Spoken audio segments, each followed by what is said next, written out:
তো এই নেকির গাঠরির বদৌলতে ইনশাআল্লাহ আজিজ আমাদের আখিরাতের বেড়া পার হয়ে যাবে, আমরা আল্লাহর পেয়ারা হয়ে যেতে পারবো, আর আখিরাতে আমরা আল্লাহর পেয়ারা মেহবুব হয়ে জান্নাতবাসী হতে পারবো। সকলে বলুন আল্লাহুম্মা আমিন। মুআজ্জাজ আমিন। এক জায়গায় এই চালিশারি মাহফিলে গিয়েছিলাম। যারা বাড়িতে বসে আছেন একটু শুনবেন।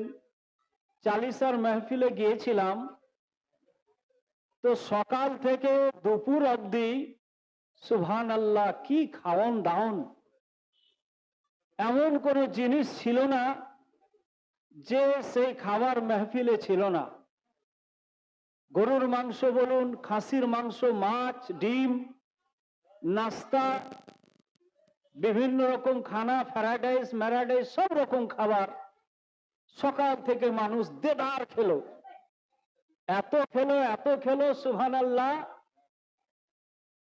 যে খাবারের আর জায়গা নাই পেটে। এইরকম পরিস্থিতিতে জোহরের নামাজের পরে মিলাদ শুরু হলো। তো কি বলবো, আফসোসের কথা, সুবহানাল্লাহ খুব খেলো সকাল থেকে গ্রামের মানুষ, আত্মীয় স্বজন, পাড়া প্রতিবেশী।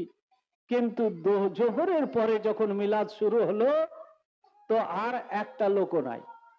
শুধু কে বসে আছে জানেন? হতভাগ্য বাড়িওয়ালা আর আমরা সাইদাপুরের তালিবে ইলম এবং আলিমরা যারা গিয়েছিলাম তারাই। বড় দুঃখের বিষয়, সকাল থেকে খুব খেলো, কিন্তু মিলাদ মাহফিলে বসে যে নেকি অর্জন করব এবং মাইয়াতের জন্য যে হাত তুলে একটু দুয়াতে শরীক হব এবং একটা পাড়া প্রতিবেশী হিসাবে দায়িত্ব পালন করব, এই দায়িত্ববোধ কাউরির ভেতরে দেখলাম না। বড় আফসোস লাগলো। তো ব্রাদার, একটা সময় ছিল যখন মিলাদ মাহফিল হতে গেলে মানুষ, পাড়ার মানুষ তো দূরের কথা, আশেপাশে গ্রামের মানুষও ভেঙে পড়তো। আর এখন বাড়ি থেকে তো শুনতে পাচ্ছি, আর যে কি হবে ব্রাদার। কিন্তু আমরা তো জানি কি, মুরগির পেটে যতটা ডিম থাকে সব ডিমগুলো কিন্তু বাচ্চা দেয় না, দেয় সেগুলো যেগুলো কন্টিনিউ মুরগির পেটে থাকে। আর বাইরে যেগুলো থেকে যায় 4টা 5টা, যেগুলোতে ভালোভাবে তা পড়ে না, গরম পড়ে না, সেগুলো কিন্তু ডিম ফুটে আর বাচ্চা না গোলা হয়। তো ঠিক তদ্রূপ এই মেহফিলে বসে মিলাদ শোনার সৌভাগ্য এবং ফজিলত কতটা, সুবহানাল্লাহ। আল্লাহর ফারিস্তারা কাল কিয়ামতের মাঠে, হাসরের ময়দানে আল্লাহর কোর্টে একদিন সাক্ষী দিবে, মওলা গো এই লোকটা অমুক জায়গার মেহফিলে হাজির ছিল, মিলাদ শরীফে হাজির ছিল। আর ওই মিলাদে যারা হাজির ছিল, আল্লাহ তাআলা তুমি তোমার রহমতের বরকতে, মাগফিরাতের বরকতে সমস্ত মিলাদের মানুষগুলোকে তুমি মাফ করে দিয়েছিলা সেই দিন।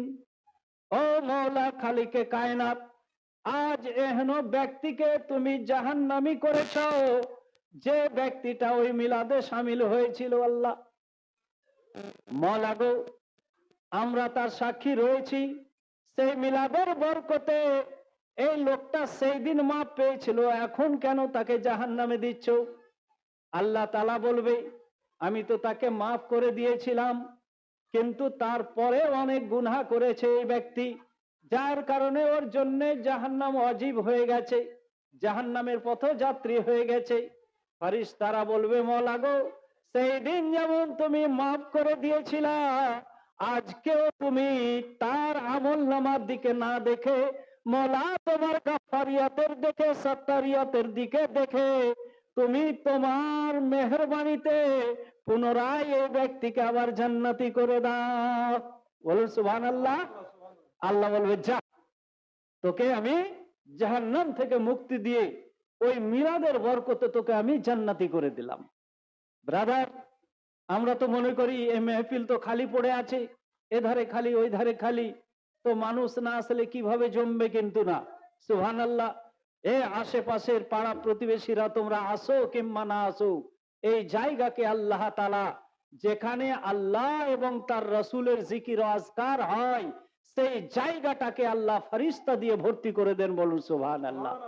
মা মিন কওমিন ইল্লা ইয়াযকুরুনাল্লাহ হাফাত বিহিমুল মালায়েকা ওয়া গাশিয়াতহুমুর রাহমা।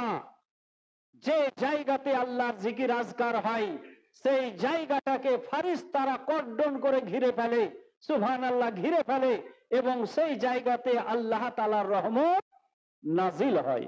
বলুন সুবহানাল্লাহ।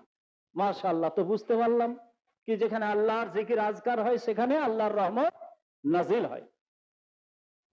ব্রাদার, বাবাজিরা আমার, ভাইরা আমার, আজকের এই মাহফিল সুবহানাল্লাহ মওতকে কেন্দ্র করে এই দুনিয়াতে সব চাইতে বেশি যে জিনিসটা নিয়ে গবেষণা হয়েছে সেটা হলো মওত। একটা দুটো মানুষ নয়, বরং সারা বিশ্বের তাবড় তাবড় জ্ঞানী গুণী চিকিৎসকরা, বিজ্ঞানীরা এই মওতকে নিয়ে অনেক রিসার্চ করেছে। কি মওত আসে কোন দিক থেকে আর কিভাবে হয় এই নিয়ে বিস্তর গবেষণা হয়েছে। আমাদের ভারতেরই ভদ্রলোক পরে বিজ্ঞানী হয়ে গেলেন, আগে ডিফেন্সের ডাক্তার ছিলেন, সেনাবাহিনীর ডাক্তার, উনি কর্নেল ছিলেন। তো একদিন যুদ্ধক্ষেত্র থেকে দুটো আহত ব্যক্তিকে নিয়ে আসা হলো। তো একজনের ইনজুরি মানে আহত হয়েছে, জখম হয়েছে এমন ভাবে মনে হচ্ছে যেন 90% এ মরে যাওয়ার মতো হয়ে গেছে, 90%, আর আরেকটা মাত্র 10%। তো এই ডাক্তার মনে করলেন কি হয়তো এই 10% ওয়ালা বেঁচে যাবে, এর আঘাত তেমন নয়, পায়ে গুলি লেগেছে, গুলিটা বের করলে ভালো হয়ে যাবে। আরেকজন আর বুক ঝাঁঝরা হয়ে গেছে, কলেজাতে আঘাত, ফ্যাকসাতে আঘাত, মাথায় আঘাত। তো এই কর্নেল মনে করছে কি এই লোকটার আঘাত 90%, এ মারা যাবে। কিন্তু হলো কি, চিকিৎসা করতে করতে করতে করতে একদিন এমন হলো যে ওই 10% আঘাতওয়ালা মারা গেল, কিন্তু ওই 90% আঘাতওয়ালা বেঁচে গেল। আল্লাহ।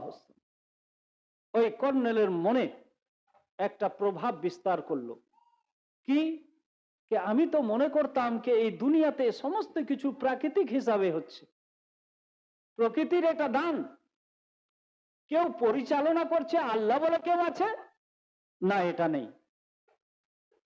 কিন্তু এই ঘটনা ঘটার পরে ওই কর্নেলের মনে একটা প্রতিক্রিয়া দেখা গেল যে না, এই 10% ওয়ালা মারা গেল আর 90% আঘাতওয়ালা বেঁচে গেল, নিশ্চয় ওপর থেকে বাইরে থেকে কেউ এমন আছে, কোন সত্তা এমন আছে যে পুরো বিশ্বকে পরিচালনা করছে, যার মরার কথা সে বেঁচে গেল আর যার বাঁচার কথা সে মরে গেল।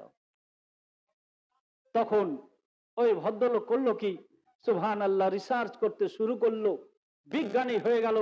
বিজ্ঞানী হওয়ার পর স্বীকার করতে বাধ্য হলো না, একজন খালিক ও মালিক রয়েছে যে দুনিয়াকে পরিচালনা করছে। এই বোধ যখন তার ভিতরে জন্ম নিল, পড়ে নিল কালমায়ে তাইয়্যিবা লা ইলাহা ইল্লাল্লাহু মুহাম্মাদুর রাসূলুল্লাহ, মুসলমান হয়ে গেল। ब्रदर, मौत से है किसको रुस्तगारी, आज उनकी तो कल मेरी बारी। আমরা আগুনে হাত দিই না, হাত দিই তো জলে হাতখানা, বরফ যখন ধরি, আইসক্রিম যখন ধরি তখন ঠান্ডা লাগে। কিন্তু জানেন মুসলমান, জাহান্নামে দুরকম আযাব দেয়া হবে। একটা আযাব দেয়া হবে আগুনের, আর একটা আযাব দেয়া হবে বরফের। কিন্তু আমরা আগুনকে দেখে ভয় পেলে কি হবে, বরফকে ভালোবাসি, আগুনকে ভয় পাই। কিন্তু সুবহানাল্লাহ, জাহান্নামের যেটা সব চাইতে শক্ত আযাবের জায়গা সেটা হচ্ছে বরফের আযাব। বরফের আযাব আগুন চাইতেও তার সুবহানাল্লাহ কষ্ট আরো বেশি, যার কারণে সব চাইতে বড় বড় হামান, সাদ্দাদ, নমরুদ, ফেরাউন এদেরকে ওই সমস্ত আগুনে কিংবা বরফে আল্লাহ তাআলা আযাব দিবেন। আল্লাহ তাআলা আমাদের সকলকে যেন ওই বরফের আযাব থেকে, আগুনের আযাব থেকে যেন আমাদেরকে আল্লাহ তাআলা পরিত্রাণ দেয়। সকলে বলুন আল্লাহুম্মা আমিন। এই জন্য আমরা দোয়া করি, আল্লাহুম্মা ইন্না নাউযুবিকা মিন আযাবে জাহান্নাম, হ্যাঁ, ওয়া আযাবিন নার। এ আল্লাহ, জাহান্নামের কঠিন আযাব থেকে।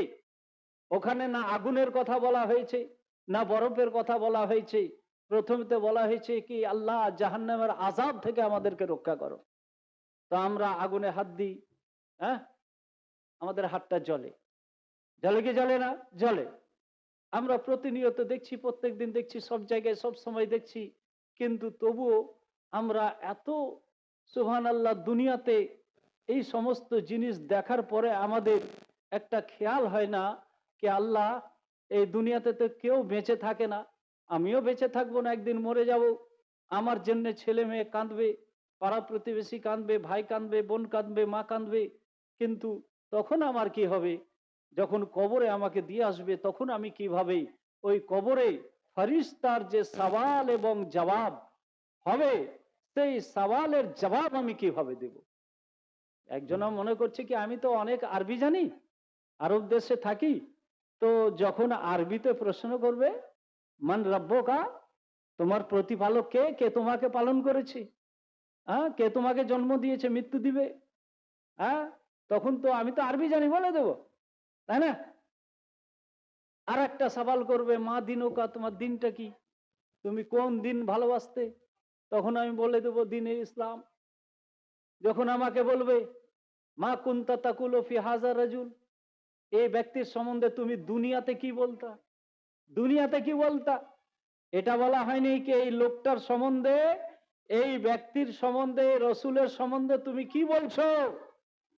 কি বলছো বলবে না, কি বলতা? তো সুবহানাল্লাহ, যারা নবীকে তুচ্ছ তাচ্ছিল্য করেছে দুনিয়াতে, বড় ভাই বলেছে, কিছু জানে না, হ্যাঁ, একটা অমূর্খ, মূর্খ একটা, কিছু জানে না, কোনোদিন লেখাপড়ায় শিখেনি, হ্যাঁ, তখন ওই লোকটার অবস্থা কবরে কি হবে চিন্তা করুন। ও তো নবীর শানে গোস্তাকি করেছে, বেয়াদবি করেছে। ব্রাদার, আচ্ছা একটা জিনিস, সুবহানাল্লাহ, শিক্ষিত কাকে বলে আর মূর্খ কাকে বলে? মূর্খ হচ্ছে ওই ব্যক্তি, ওকে যদি বলা হয় কি আচ্ছা বলো তো পশ্চিম বাংলার রাজধানীর নাম কি, তো বলতে পারবে না। এই পশ্চিম বাংলাতে কি মুখ্যমন্ত্রী আছে সেটাও বলতে পারবে না। তোমাদের পোস্ট অফিস কি সেটাও বলতে পারবে না। হ্যাঁ, এই লোকটাকে কি বলবে মানুষে, কি লোকটা একবারে মূর্খ গো, কিছুই জানে না। হ্যাঁ, আচ্ছা তোমার ইসলাম, তোমার ধর্মের নাম কি, তো তখনও বলতে পারবে না। তুমি যে নবীর ওপরে ঈমান এনেছো ওনার নাম কি, ওনার আব্বার নাম কি, মার নাম কি, এগুলো বলতে পারবে না। তখন বলে এই লোকটা মূর্খ আছে, একবারে দুনিয়ার কিছুই জানে না। আচ্ছা ভারতে উত্তর দিকে যে একটা বড় পাহাড় আছে, সেই পাহাড়টার নাম কি, বলে জানি না। ভারতের পশ্চিম দিকে কোন সমুদ্র আছে, বলে সেটাও জানি না। দক্ষিণ দিকে কোন সমুদ্র আছে, সেটাও জানি না। এই সমস্ত জিনিসগুলোর নামই হচ্ছে জ্ঞান।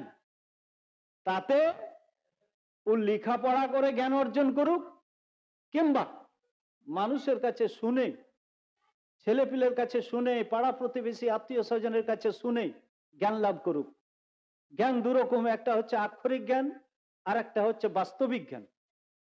ব্রাদার, আমার নবী সরওয়ারে কায়নাত ফখরে মৌজুদাত জনাবে আহমদ মুস্তফা মোহাম্মদ মুস্তফা সাল্লাল্লাহু তাআলা আলাইহি ওয়াসাল্লাম, ওনার আক্ষরিক জ্ঞান যেমন ছিল, ওনার আল্লাহ প্রদত্ত সারা বিশ্বের এমন কোন জিনিস নাই, মা কানা ওমা ইয়াকুন, যেগুলো পূর্বের জামানায় ঘটেছে এবং আরো ঘটবে কিয়ামত পর্যন্ত।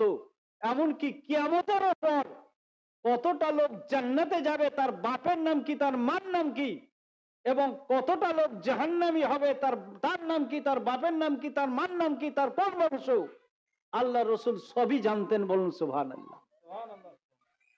তো এত বড় জাননেওয়ালা, হ্যাঁ, সেই নবীকে আজ বলছে কিছুই জানে না। হ্যাঁ, আরে তুই কটা জানিস? তোকে যদি জিজ্ঞাসা করা হয় স্পেন দেশের কোথায় কোথায় পাহাড় আছে, কোন নদী আছে, কোন সমুদ্র আছে, রাশিয়ার কতটা নদী আছে, তুই বল একদিক থেকে, তো বলবে আমি তো জানি না, অতটি রাশিয়ার সম্বন্ধে তো আমি লেখাপড়া করিনি। বলে সব বেয়াদব কোথাকার। তুই লেখাপড়া করে জানিস না, শিখতে পারিস নি, কিন্তু আমার আল্লাহর নবী সাল্লাল্লাহু তাআলা আলাইহি সাল্লামা রাশিয়ার নদী কেন, কতটা পুকুর আছে, এই সম্বন্ধ নবী আমার জানতেন। বলুন সুবহানাল্লাহ। আর নবীকে অজ্ঞান বলো, জানে না কিছুই? আরে তুমি, তোমার বাপ, তোমার দাদা, তোমার পরদাদা, তুমি খুব জোর হয়তো দাদার বাপের নাম বলতে পারবে, কিন্তু নবী মুস্তাফা আমার, তুমি থেকে নিয়ে তোমার আদম আলাইহিস সালাম পর্যন্ত সমস্ত লোকের নাম জানেন, কে কার বেটা, সমস্ত কিছু নবী আমার জানেন। হ্যাঁ ব্রাদারান মিল্লাতে ইসলামিয়া, যে আয়াত শরীফ আমি তেলাওয়াত করেছি, অনেকক্ষণ লাগবে, সংক্ষেপে আপনাকে একটা ঘটনা শোনাই, যে ঘটনা শুনে বুঝতে পারা যাবে কি দুনিয়া কার নাম। আল্লাহ আজ দেখুন ফিলিস্তিন নিয়ে সারা বিশ্বের মুসলমানরা আজ ব্যথিত, সমস্ত মুসলমান আজ মর্মাহত হয়ে আছে কি মুসলমানদের উপরে এত অত্যাচার ইহুদিরা করছে। এর কিছু করতে পারে না মুসলমানরা? যদি বুজদিল হয়তো কিভাবে করবে? যদি ইমান সাহাবায়ে কেরামদের মতো ইমান যদি আজকে থাকতো, তো সুবহানাল্লাহ, যে সাহাবায়ে কেরাম মুষ্টিমেয় মাত্র 3000, কত? 3000, আর 3000 মুসলমানের বিপক্ষে কে? পারস্য সম্রাট, যা 3 লাখ সৈন্যবাহিনী। কত? 3 লাখ। সুবহানাল্লাহ। আর ওদের সৈন্যবাহিনী কিরকম জানেন? যাতে ময়দান ছেড়ে পালাতে না পারে, যার কারণে 10টা সিপাহীর পায়ে শিকল বাঁধা থাকতো একসঙ্গে, যাতে পালাতে না পারে যুদ্ধক্ষেত্র থেকে। এই রকম একটা বিরাট পদাতিক বাহিনী ছিল, দল ছিল, যারাকে ওই 3 লাখ সৈন্যবাহিনীর সামনে দিকে রাখা হয়েছিল। কিন্তু ওই 3000 সাহাবায়ে কেরামের দল, সুবহানাল্লাহ, ওই 3 লাখ সৈন্যবাহিনীকে একবারে কচু কাটা করে তাড়িয়ে দিয়েছে যুদ্ধক্ষেত্র থেকে। এবং শুধু ওই দেশটা নয়, বরং পারস্য সম্রাট এবং পারসিক সম্রাট আর রোম সম্রাটের যত বাদশা, যত জমিদার, যত সেনাবাহিনী ছিল, সমস্ত জমিদার, সেনাবাহিনী, সমস্ত ওদের নেতাকে মেরে কেটে সমগ্র ইউরোপকে এবং সমগ্র ওই পারস্য সম্রাটকে সাহাবায়ে কেরাম বিজয় করেছিলেন। বলুন সুবহানাল্লাহ। এই ইতিহাস মুসলমানরা জানে, কিন্তু আজকে বুজদিলি দেখিয়ে সুবহানাল্লাহ আজকে ওই ইহুদিদের বিরুদ্ধে মুসলমানরা নামতে ভয় করছে। কার জন্য? আমেরিকা। আজকে আমরা যদি লড়াই করি, বাপরে, আমেরিকা আমাদেরকে শেষ করে দিবে। না, মুসলমান তুমি মরলে শহীদ হবা, আর যদি বেঁচে যাও তো তুমি গাজী হবা। ব্রাদার, আজ এই মনোভাব যদি মুসলমানের থাকে, ইনশাআল্লাহুল আজিজ, কত লাখ আছে এটা হিসাব মুসলমান কখনো করবে না, বরং ও যুদ্ধক্ষেত্রে নামবে এই নিয়ত করে যে আমি বাঁচলে গাজী হয়ে যাব, গাজী উপাধি পাবো, আর যদি মরে যাই তো শহীদ হয়ে যাব। বলুন সুবহানাল্লাহ। ব্রাদারান মিল্লাতে ইসলামিয়া, ঘটনা শুনুন, ঈমান তাজা হয়ে যাবে। আল্লাহ নবী বলছেন, হযরতে সুহাইব রুমি রাদিয়াল্লাহু তাআলা আনহু এই ঘটনা বর্ণনা করেছেন। নবী জানতেন না, নবী তো সেই সময় হননি। তো নবী আমার বলছেন, জানো, এ আমার সাহাবায়ে কেরাম, পুরনো জামানায় একটা বাদশা ছিল, সে বাদশার নাম উখদুদ বাদশাহ। কি বাদশাহ? উখদুদ। সূরায়ে বুরুজ 85 নম্বর কোরআন পাকের সূরা, সেই সূরার নাম হচ্ছে সূরায়ে বুরুজে আল্লাহ তাআলা কসম খেয়ে বলছেন, ওয়াস সামায়ে যাতিল বুরুজ। ওই আসমান, যে আসমান কক্ষপথওয়ালা, অনেক কক্ষ রয়েছে, তাবকা রয়েছে, বুরুজ রয়েছে, সেই কক্ষপথওয়ালা আসমানের কসম, ওয়াস সামায়ে যাতিল বুরুজে ওয়াল ইয়াউমিল মাউদ, আর জুমার দিনের কসম, আরাফাত দিনের কসম, আর কিয়ামতের দিনের কসম, যে দিনের ওয়াদা আমি করেছি, এর কসম করে আল্লাহ তাআলা বলছেন।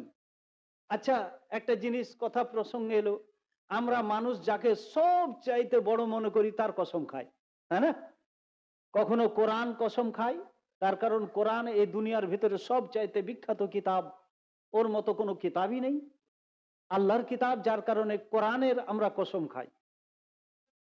কোরআনের কসম খাওয়া জায়েজ আছে। আর একটা কি কসম খাওয়া জায়েজ আছে? আল্লাহর কসম।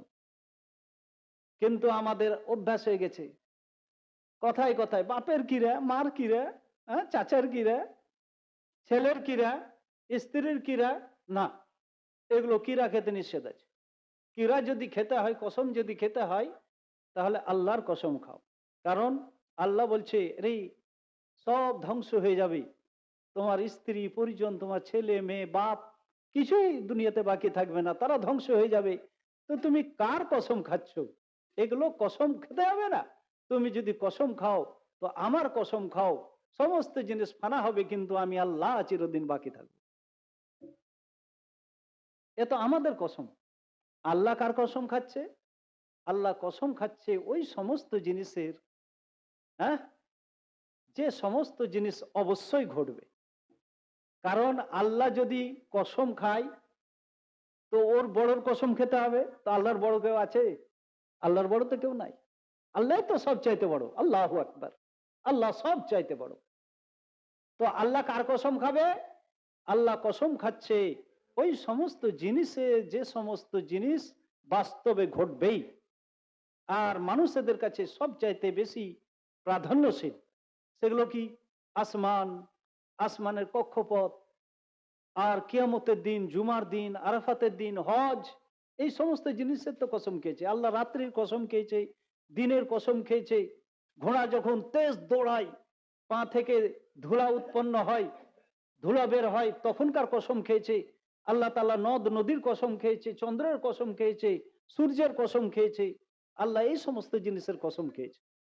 তো আল্লাহ সমস্ত আসমানের কসম খেয়ে, আসমানের কক্ষপথগুলির কসম খেয়ে, এবং আরফাত দিনের, জুমার দিনের এবং কিয়ামতের দিনের কসম খেয়ে আল্লাহ তাআলা বলছেন, ওয়াস-সামাই ওয়া যাতিল বুরুজি ওয়াল ইয়াউমিল মাউদ ওয়া শাহিদিন ওয়া মাশহুদ কুতিলা সাহাবুল উখদুদ।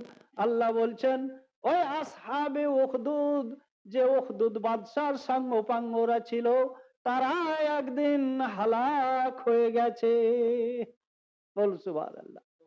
হালাক হয়ে গেছে, আল্লাহ তাদেরকে খতম করে দিয়েছে। এক বাদশা ছিল আসহাবুল উখদুদের। তো এই বাদশার একটা জাদুগির ছিল, বিখ্যাত জাদুগির, যাকে যা করতো, ইচ্ছা করতো সেটাই করে বসতো। বিখ্যাত জাদুগির ছিল। ওর জাদুর ডঙ্কা তৎকালীন সময়ে সারা বিশ্বে ছিল। তো বুড়ো যখন হয়ে গেল, তখন বলছে বাদশাহ, কি আমি তো বুড়ি গেলাম, কখন মরে যাব, তো আমি যে সমস্ত জ্ঞানগুলো জানি, তো এগুলো তো আপনার কাজে লাগবে।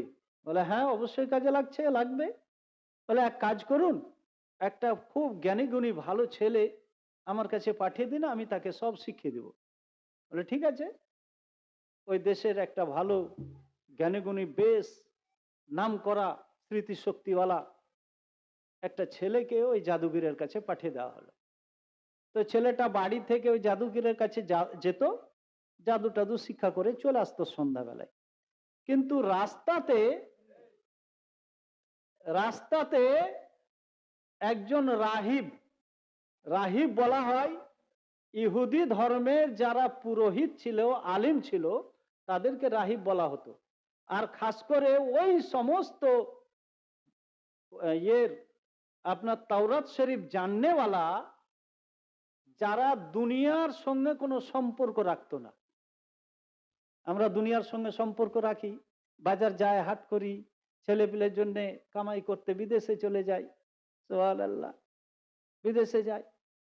কিন্তু ওই রাহিবরা করতো কি, একটা জঙ্গলে হোক কিংবা পাহাড়ে হোক কিংবা কোনো ময়দানে হোক, ছোট্ট কুঁড়া ঘর করে ওইখানে বসে বসে আল্লাহর ইবাদত করত।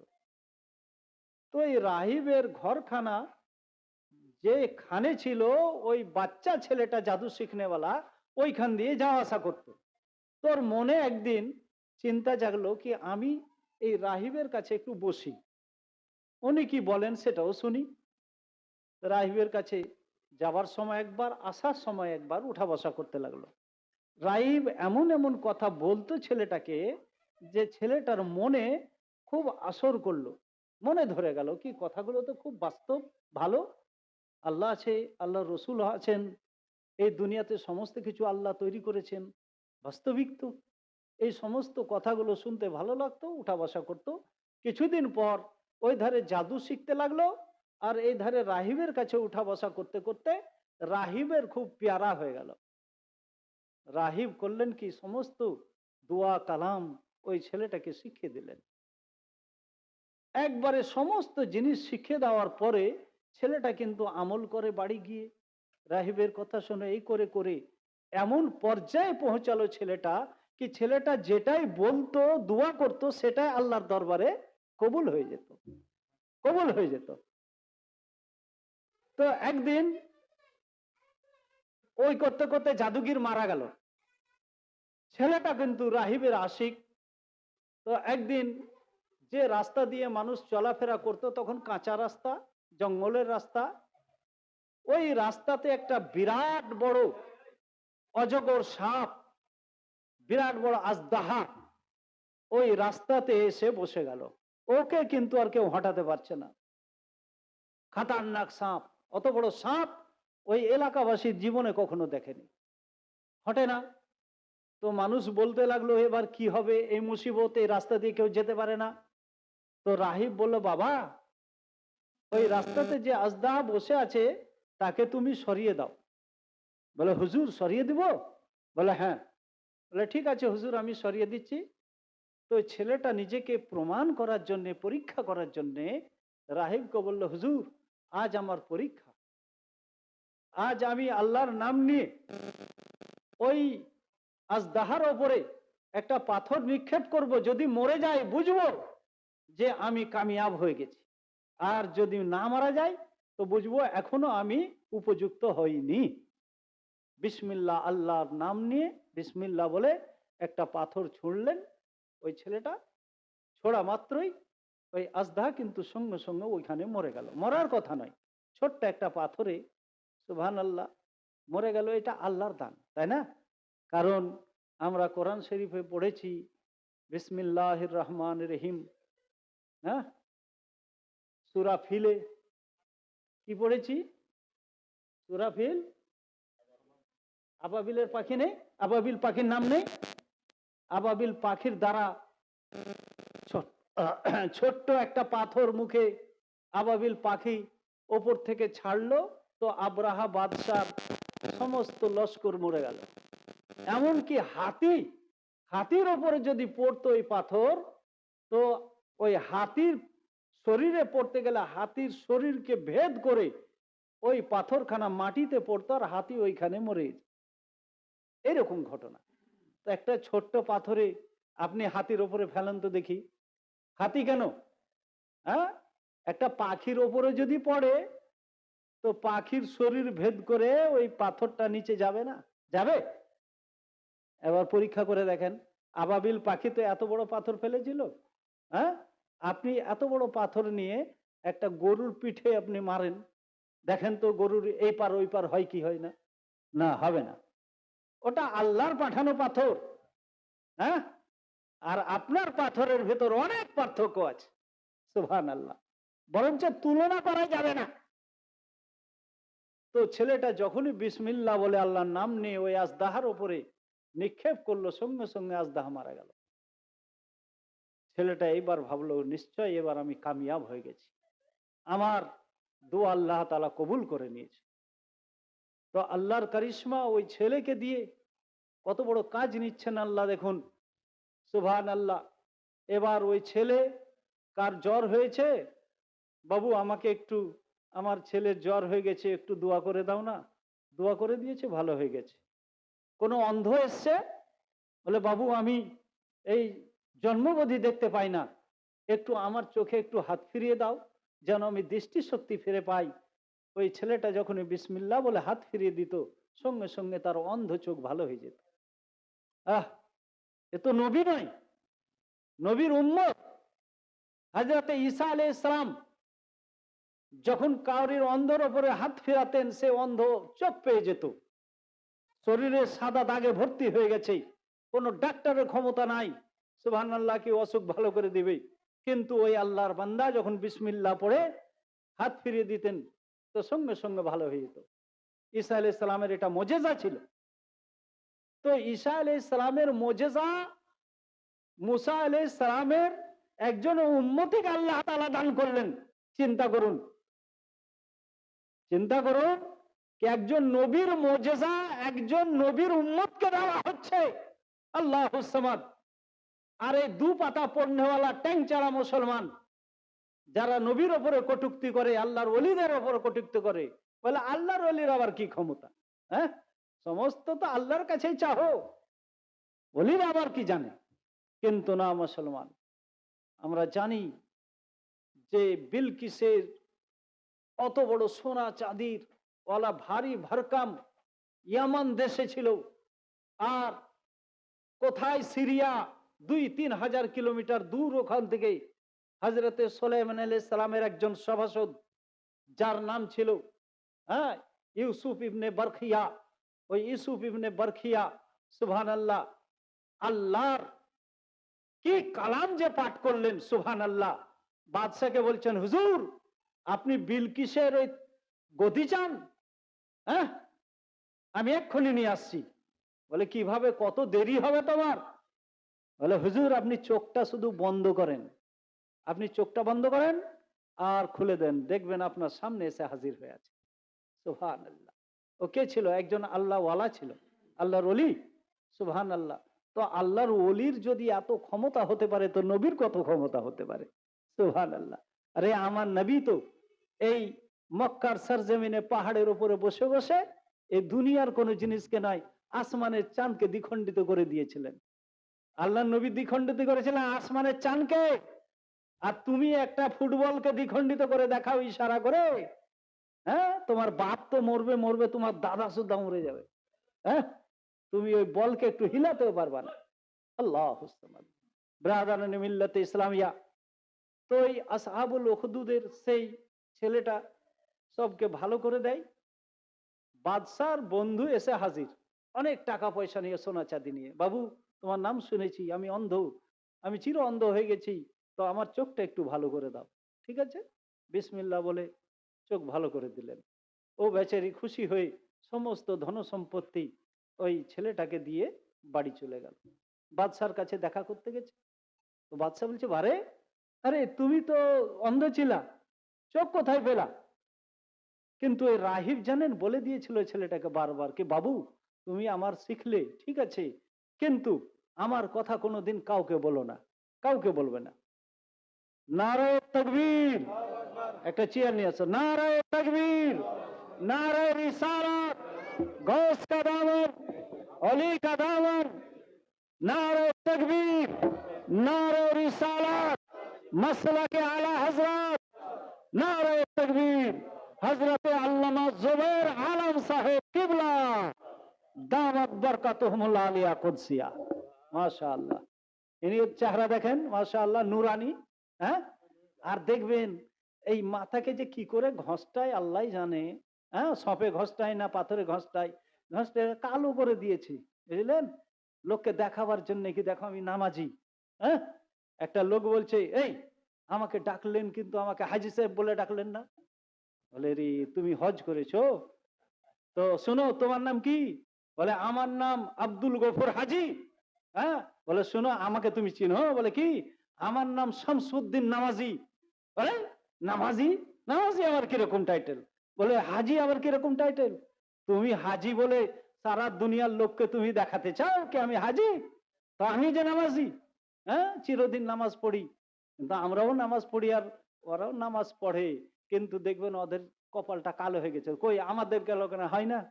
হ্যাঁ, আমরা তো বুড়িয়ে যাচ্ছি নামাজ পড়ে পড়ে, কিন্তু কই কালো কেন হয় না? তো সুবহানাল্লাহ, নূর বলে তো একটা জিনিস আছে। হ্যাঁ, আদম আলাইহিস সালামকে পয়দা করলেন, তো রুহুকে বলছেন যা যা আদম আলাইহিস সালামের কলবে চলে যা। তো রুহু বলছে না আল্লাহ থাকতে পারবো না, এত অন্ধকার, এত অন্ধকার ওই কলবে থাকবো কি করে? সুবহানাল্লাহ। তো আল্লাহ বলছে যা না রে বাবা, যা। তো রুহু আবার ঘুরে চলে এলো, আল্লাহ থাকতে পারবো না, খুব অন্ধকার। তো আল্লাহ করলেন কি, নূরে মুহাম্মাদি সাল্লাল্লাহু তাআলা আলাইহি ওয়াসাল্লামা আদম আলাইহিস সালামের সিনাতে ভরে দিলেন। বলুন সুবহানাল্লাহ। যেমনই সিনাতে ভরা, লাইট চলে এলো, উজালা হয়ে গেল। আর যেমনই উজালা হলো, রুহুকে যখনই বলা হলো যাও এবার আদম আলাইহিস সালামের ভেতরে চলে যাও, সঙ্গে সঙ্গে আদম আলাইহিস সালামের কলবে জায়গা করে নিল। বলুন সুবহানাল্লাহ। এ হচ্ছে নূরের কামাল। কমিয়ে দেন একটু। এ হচ্ছে নূরের কামাল। তো একজন মুমিন বান্দার ভেতরে নূর থাকে বাবা, নূর থাকে। আল্লাহুস সামাদ। অতএব এই নূরানি চেহারা দেখুন, বসে থাকুন ইনশাআল্লাহ। এই টাইম হয়ে গেছে আমার, কিন্তু টাইম 9টা পর্যন্ত, 9টা 9 হয়ে গেছে। হুজুর আসতে দেরি করেছেন কয়েক মিনিট। যাই হোক, আর 2-4 মিনিটে ওই ঘটনাটা খুব সংক্ষেপে বলে আমি বিদায় নিব। ঘটনাটা না শুনলে আল্লাহর কারিশমা আপনি বুঝতে পারবেন না। যাই হোক, বাদশাহ কিন্তু ওই নবীনা বন্ধুকে জিজ্ঞাসা করতে লাগলো। জিজ্ঞাসা করে ওই ছেলেটার পাতা পেয়ে গেল, ঠিকানা পেয়ে গেল, কি এই ছেলেটা ভালো করেছে। বলছে তোমার চোখ কি করে ভালো হলো? বলছে এটা আল্লাহর দান। মানে মুসলমান হয়ে গেছে, যেমনই নবীনা চোখ পেয়েছে না, বিনা হয়ে গেছে, মুসলমান হয়ে গেছে। বলে এই চোখ তুমি কোথায় পেলা? বলে এটা আল্লাহর দান। কোথা থেকে, কিভাবে? গল্প শোনালো। ও ঠিক আছে, ডাকো ওই ছেলেটাকে, ডাকো। ছেলেটাকে ডাকা হলো। কি এর যে চোখ ভালো হয়েছে কিভাবে হলো? বলে সুবহানাল্লাহ, এটা আমার কোনো কারিশমা নয়, এটা আল্লাহর দান। বলুন সুবহানাল্লাহ। বাদশা বলছে আল্লাহর দান, দাঁড়াও দেখাচ্ছি মজা। ওকে বন্দি করে দিল। আর ছেলেটাকে নিয়ে বলে একে জিজ্ঞাসা করো ভালোভাবে, কোথা থেকে শিখলো এই জিনিসটা? এটা তো জাদু নয়, জাদুতে এই কাজ সম্ভব নয়, কোথা থেকে শিখলো? জিজ্ঞাসাবাদ করতে করতে, মারপিট করতে করতে ছেলেটা আর অত্যাচার সহ্য না করতে পারে বলে দিল ওই রাহিবের কথা। রাহিব কিন্তু নিষেধ করেছিল, কি বাবা আমার নাম বলিও না কাউকে। রাহিবের নাম বলে রাহিবকেও ধরা হলো, জেলখানায় ভরে খুব অত্যাচার করা হলো। বলো এ বিদ্যা তুমি কোথা থেকে? বলে বলে ওই আল্লাহর কাছ থেকে পেলাম, যে আল্লাহ তোমাকে আমাকে সারা জাহানকে পয়দা করেছে। বলে তাই? ঠিক আছে, এখনই তোমাকে মজা দেখাচ্ছি। সঙ্গে সঙ্গে সুলি দিয়ে ওই রাহিবকে শেষ করে দেওয়া হলো। ছেলেটাকে বলা হলো যাও একে ধরে নিয়ে যাও, পাহাড়ের ওপর থেকে একে ফেলে দাও, অনেক উঁচু পাহাড় থেকে ফেলে দিবা, এ শেষ হয়ে যাবে। পাহাড়ের উঁচুতে চূড়াতে নিয়ে গেছে। ছেলে বলছে আল্লাহর কাছে দোয়া করছে, মওলা গো আমাকে এরা মারার জন্য এনেছে, অতএব আমাকে তুমি বাঁচিয়ে নাও আর এরাকে হালাক করে দাও। সঙ্গে সঙ্গে দোয়া আল্লাহর দরবারে কবুল হলো। ছেলে বেঁচে গেল, কিন্তু সকল মানুষ যারা নিয়ে গেছিল সিপাহীরা সব ধ্বংস হয়ে। আবার ওই ছেলেটা বাদশার দরবারে আবার আসছে। পালিয়ে যেতে পারতো, কিন্তু না, এরাদা অন্য রয়েছে, পালাচ্ছে না। বাদশার দরবারে, তুমি? বলে হ্যাঁ হুজুর আমি। কিভাবে বাঁচলে? তোমাকে পাহাড়ের উপর থেকে ফেলা হয়নি? বলে না, ফেলতে পারেনি যারা নিয়ে গেছিল, তারা ধ্বংস হয়ে গেছে। বলে এক কাজ করো, সিপাহীকে ডাকো। সিপাহীকে ডাকা হলো। বলে একে নিয়ে যাও, সমুদ্রে নিয়ে যাও, সমুদ্রের মাঝে নিয়ে গিয়ে একে ধাক্কা মেরে ফেলে দিবা পানিতে, সমুদ্রে ডুবে মারা যাবে। নিয়ে যাওয়া হলো। ওখানে আবার আল্লাহর কাছে দোয়া করছেন ওই ছেলে, এ আল্লাহ আমাকে বাঁচিয়ে নাও আর এরাকে হালাক করে দাও। আল্লাহর হুকুমে সব হালাক হয়ে গেল, ওই জাহাজ ডুবে গেল। ছেলে কিন্তু কোন রকমে একটা তক্তা ধরে ভেসে ভেসে আবার বাদশার কাছে এসে। বাদশা বলছে তুমি মরনি? বলছে কে মারবে আমাকে? যে মারনেওয়ালা আল্লাহ, সেই তো আমাকে বাঁচিয়েছে। হ্যাঁ, ও বাঁচিয়েছে, আল্লাহ বাঁচিয়েছে। ঠিক আছে, তো আচ্ছা বাবা একটা কথা বলো তো, তুমি মরবা কিসে? তোমার কি মরণ নাই? বলে হ্যাঁ আমার মরণ আছে, কিন্তু ওই মরণ খাস মরণ হবে, একটা তীর আছে আমার বাড়িতে, ওই তীর যদি আমার এইখানটাতে মারতে পারেন তাহলে কিন্তু মরবো, নচেত আমি মরবো না। ওই তীর আনা হলো। বলে একে তীর মারা হবে। তো বলছে হুজুর মারবেন, কিন্তু একটা শর্ত আছে, ততক্ষণ পর্যন্ত আমি মরবো না যতক্ষণ পর্যন্ত আপনি দেশের সমস্ত মানুষকে একটা ময়দানে জমা না করবেন, ততক্ষণ মরবো না। বলে না। অসম্ভব, আমার মওত হবে না। বলে ঠিক আছে, দেশের সমস্ত মানুষকে এক জায়গায় জড়া করা হলো। বলছে এইবার আমাকে সুলিতে চাপান, মানে পা বেঁধে গাছে লটকে দেওয়া হবে আর পায়ের রগকে কেটে দেওয়া হয় সুলিতে। এটা হচ্ছে নিয়ম, রক্ত ঝরে ঝরে মারা যায়। সুলিতে চাপিয়ে দেন, আর আমার এইখানে তাক করে যদি আপনি তীর মারতে পারেন তাহলে আমি মরব, কিন্তু এমনি হবে না, যতই মারেন এমনি মরবো না, বিসমিল্লাহ বলে মারতে হবে। বলে তাই নাকি? বলে হ্যাঁ, আল্লাহর নাম নিয়ে মারতে হবে। বাদশাকে দেখাচ্ছে কি দেখো আল্লাহ কাকে বলে। সমস্ত মানুষকে এক জায়গায় জমা করে তীর নিক্ষেপ করা হলো, কানপাট্টিতে লাগলো, সঙ্গে সঙ্গে আল্লাহু আকবার বলে বাচ্চা মারা গেল, মারা গেল। আর এই ঘটনা দেখে সারা দুনিয়ার মানুষ, রাজ্যের মানুষ পড়ে নিল কালমায়ে কালমায়ে তাইয়্যিবা, লা ইলাহা ইল্লাল্লাহ মুসা কালিমুল্লাহ। তখন তো মুসা আলাইহিস সালামের জামানা ছিল, মুসা কালিমুল্লাহ এই বলে সমস্ত মানুষ মুসলমান হয়ে গেল। বাদশার পারা আরো গরম হয়ে গেল কি যা হলো তো হলো কি, একটা মুসলমানকে খতম করতে চেয়েছিলাম আর সারা দেশের মানুষ মুসলমান হয়ে গেল। আর ওটাই আল্লাহর নিয়ত ছিল, আল্লাহর এরাদা ওটাই ছিল। সুবহানাল্লাহ, মরে গেল, সমস্ত মানুষ মুসলমান হলো।